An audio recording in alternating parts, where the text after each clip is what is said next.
Guess who's Bizak? Yeah, that's right. Yours truly, the bully's bully, keeping it groovy. You know what, guys? I was gonna get into what did Jeremy do part 2, but that'll be the next video. It's Friday, so we're gonna laugh. We're gonna make fun of some people, and we're just gonna tell the truth while we're doing it to try to make your day go by a little faster.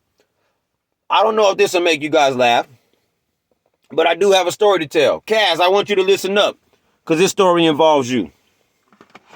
Now, I'm not going to say what I think about it, because I'm confused about it. All right? So I'm going to tell the story, and I'm going to let you guys be the judge. One day, at work, once upon a time, right, at work, me and Kaz were having a conversation. Guys, I can't quite remember what the conversation was about. I can't. We talked about relationships a lot, and gosh, guys, I don't know. If you ever talk to me, you know that I pretty much talk about anything. You feel what I'm saying? But anyway, Kaz looks at me one morning, and she looks me deep in my eyes, right? Deep into my soul. Kaz, I still remember the way you looked at me. She looked deep into my soul. Hey, Carl, listen up. This is how your woman is at work conducting herself. Listen up, Carl. You might want to know this. You might not care. You might just be there for the check. Huh? You might be all right just playing the game and letting her pay the bills. But in case you didn't know, and in case you would like to know, this is how your woman is operating at work. Back to the story. Kaz looks me deep in my eyes, stares at me like this. And she said, Chris, I'm not like most women. Look at me in my eyes and said, if I want to fuck a man, I just look him dead in his eyes. Guys, understand, she's staring at me. She says, I just look him dead in his eyes and I say, I want to fuck you.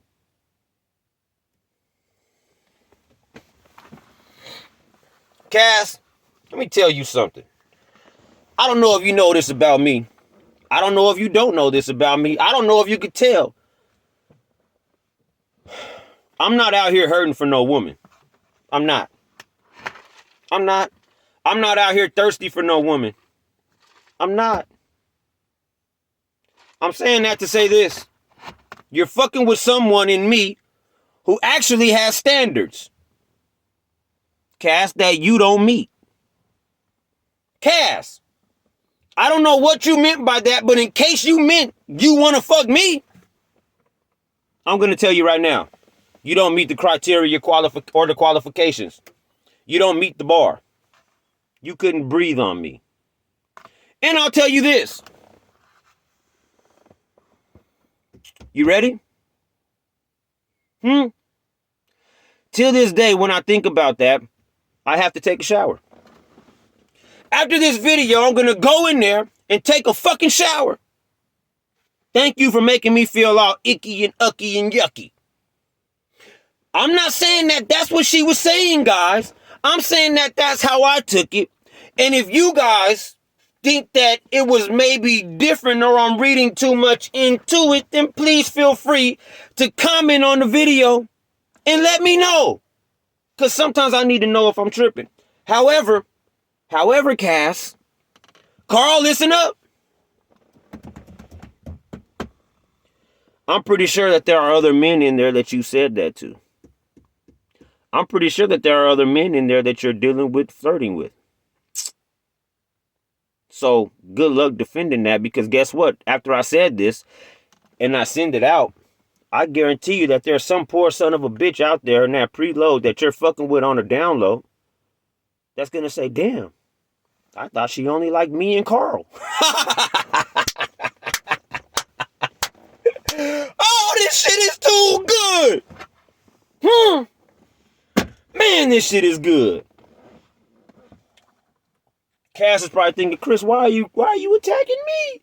I'm not attacking you, Cass. I'm just telling the truth, and business is business. Just like it was just business when y'all called me in that office and walked me out, and you didn't even tell me what was going on. You didn't even give me a heads up. You didn't give me anything. You sat in there like a little fucking lapdog and had nerve to walk me out, Cass, after you, I feel like, sexually harassed me. That's what I feel like. Y'all be the judge, though. Cass, I'm going to tell you this on behalf of Carl. And then I'm going to get off into somebody else. But I'm going to tell you this on behalf of Carl. Sit your hot pocket ass down somewhere. Your prime is up. Your glory years are gone. You used to be a bombshell, I guess. I don't know. Not anymore. You go sit your ass down somewhere and cook some fucking dinner if you ain't at work for Carl. While he plays Fortnite.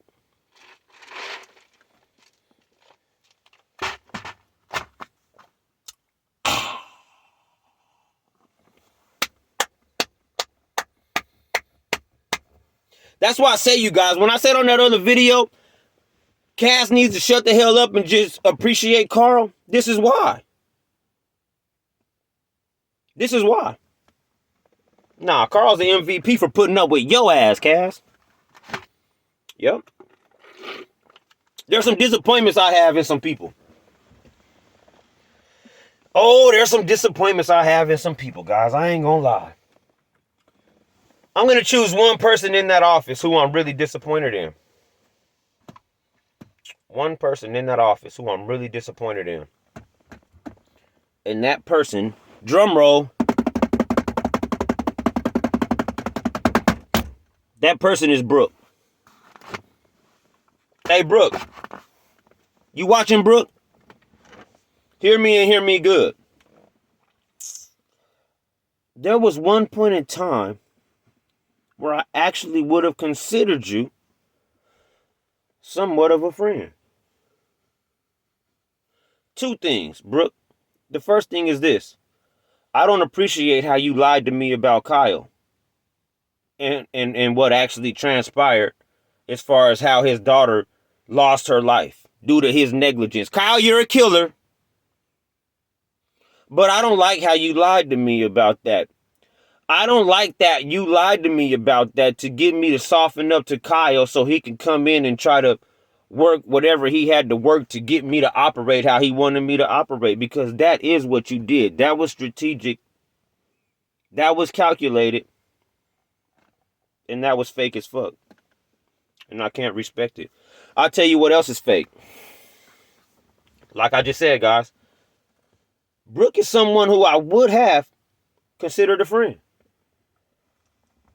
Brooke, why haven't I heard from you? Not now after all the videos. Not now after all of the videos. When you heard they walked Chris Gray out, why haven't I heard from you? Because we were never friends. And since we were never friends, I'm going to drag your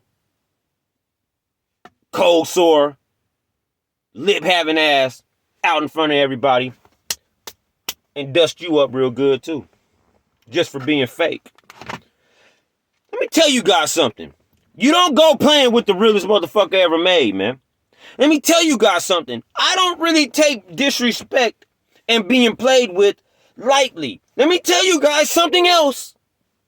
UPS is a kind of forum where I can't really react the way that I want to react, and this just is not that realm. So this is the only way that I know how to fight back. So since, Brooke, you sat there and lied to me, since you sat there and played with me, since you kept it all the way fake with me, there's not a lot bad to say about you other than you're fake as fucking. Now, if I was anybody in there, I wouldn't trust you as far as I can throw you. Outside of that, get you some Bliss Text. Get you some Vaseline. Start being more selective on what you put your mouth on. And maybe you won't have cold sores. I'm just saying.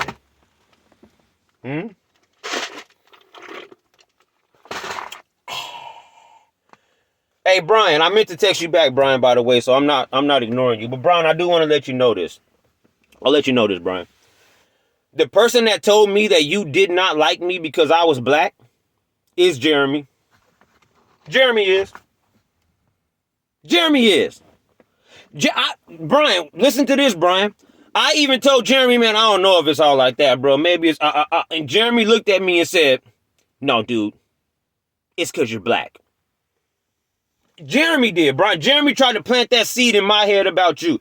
Here's the funny thing about that, Brian, and you probably know this to be true. Shout out to Brian, by the way. Shout out all of the union stewards who are in there free of charge trying to fight a crooked ass system, and they're fighting an uphill battle for you hourlies in there. Shout out to those guys. Shout out to them. Teamsters, pay your fucking union stewards. They need to be compensated for the work that they do. But Brian, back to the story. Here's what's funny about Jeremy telling me that about you. I'm pretty sure that he's also told you things about me. You see that, Brian? That's how fake he is. He sat right there in the middle and he didn't try to dissolve it. He didn't try to resolve it. He didn't try to water it down. He didn't do his job. But rather he pitted us against each other even more.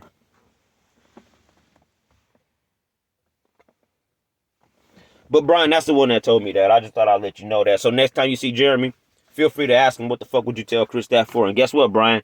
If he's lying, or if he says that he didn't do it, that's cool, Brian, but you know me well enough to know. What do I gotta lie for? Brian, how many times you seen me lie? hey. How many times have any of you guys seen me lie? Jeremy,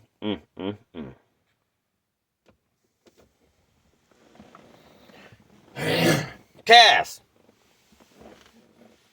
sit your hot pocket ass down somewhere, man.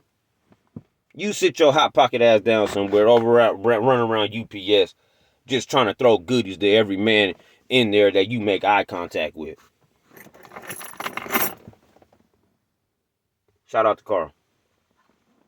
Shout out to Carl. Shout out to Keith, the supervisor, Keith. Hey, Keith. I actually like you, Keith. Let me tell you guys something in the building about Keith. Keith, I got my discrepancy with you because I don't like the remarks that you made to me concerning my Sabbath. But outside of that, you guys, Keith is all right. Keith is just Keith is business. He's there for business. He's there for the job. And even though that can annoy the people that he is in charge of, I can tell you guys, he doesn't indulge in too much that I know of when it comes to discriminating and saying certain things. And Keith don't really fuck with a lot of that shit too much. But I'm saying shout out to Keith because Keith, you taught me how to make coffee, pimp. I'm still wondering and debating whether I'm going to drag you out here and dust you up in front of everyone. However, I think you're all right. You guys, I want to tell you something. My time is almost up, but I do want to tell you this. When I first became a supervisor, John said they didn't know if they really wanted to promote me to that position because he said they don't know if I'm too militant. I asked John, what the fuck do you mean by that? He said, man, I don't know. When I was in that office and Jeremy made that Mexican joke, and mind you guys, there's been a lot of shit said in that office. We just ain't got to it yet, right? But when Jeremy said that Mexican joke, and as time went on and I heard more things, I said, oh, this is why they said I'm too militant. It's not that I'm too militant, guys. I want you guys to listen up. And listen up good, because this is the game that people play. It's not that I'm too militant. It's because they can't be racist in front of me and say certain things and I not say something back. That's all it is. And in order for them not to be racist, I have to be militant. You get it? That's all it is. My 15 minutes is up. I'm out of here. Yours truly, the bully's bully, and I'm out. Keep it groovy all day, every day. Deuces.